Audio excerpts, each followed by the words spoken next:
The transport shuttle descended through Verith Prime's amber atmosphere, and Cara Delwyn pressed her forehead against the viewport, watching the sprawling training complex emerge from the clouds.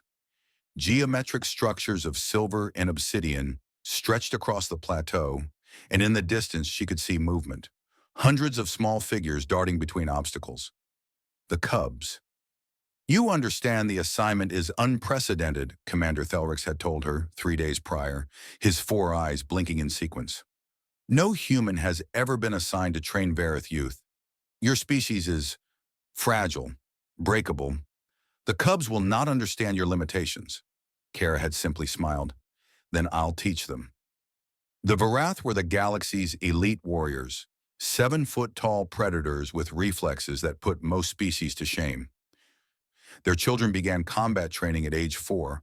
Their education was built on hierarchy, dominance, and the ancient ways of the pack.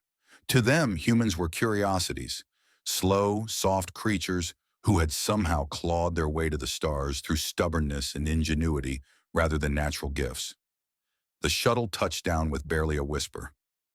Cara grabbed her pack, light by human standards, laughably minimal by Verith expectations, and stepped onto the training grounds. The scent hit her first, earth and ozone, mixed with something sharper, more primal.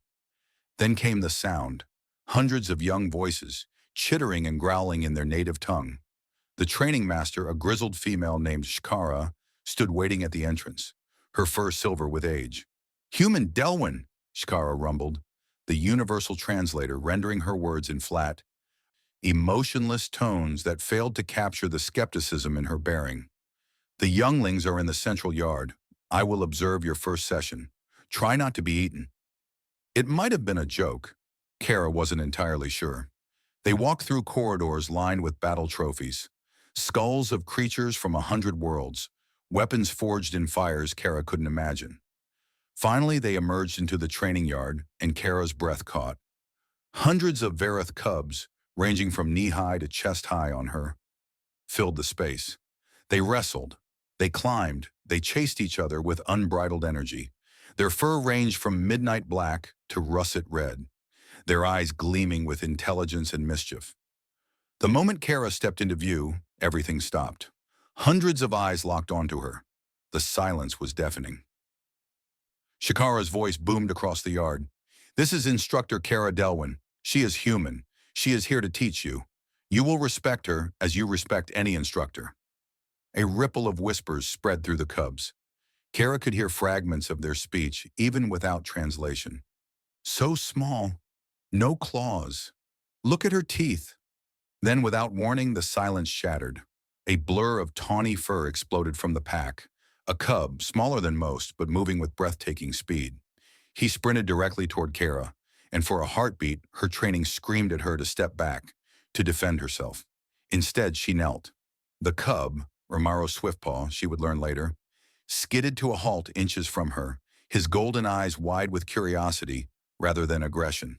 Behind him, emboldened, a dozen more cubs broke from the pack and rushed forward. They didn't attack. They circled her, sniffing, reaching out tentative paws to touch her strange, smooth skin, her odd clothing, her blunt fingers. "You have no fur," Romaro said, his voice high and uncertain. "How do you stay warm?" "We make warmth," Cara replied simply, meeting his gaze. "We don't wait for it to be given to us." More cubs pressed closer, and Cara felt dozens of small hands, paws, exploring her pack, her boots, her hair. She didn't flinch, didn't pull away. She let them investigate, let them satisfy their curiosity. Shkara watched from the edge of the yard, her expression unreadable.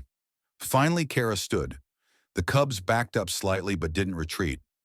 Romaro remained closest, his head tilted. "Who wants to learn something new?" Cara asked. Every hand shot up. Over the following weeks, Cara shattered every expectation. She couldn't outrun the cubs. Romaro, true to his name, could sprint circles around her, but she taught them endurance. While they exhausted themselves in bursts of speed, she showed them how humans could run for hours, days even, wearing down prey that was faster, stronger, more naturally gifted. "We don't win by being the fastest," she told them during a long-distance exercise. Romaro panting beside her while she barely broke a sweat. We win by never stopping. She couldn't outfight them in raw strength, but she taught them leverage, angles, how to use an opponent's power against them. When a particularly aggressive cub named Takesh challenged her to a sparring match, Kara used his own momentum to send him tumbling into a soft pile of training mats. The cubs erupted in chittering laughter, and Takesh, after a moment of shocked silence, laughed too. She taught them to build, not just weapons but tools, shelters, systems. She showed them how humans had taken their weak bodies and fragile forms and used their minds to reshape entire worlds. Your claws are gifts, she said one evening, as they sat around a fire she'd taught them to make from nearly nothing.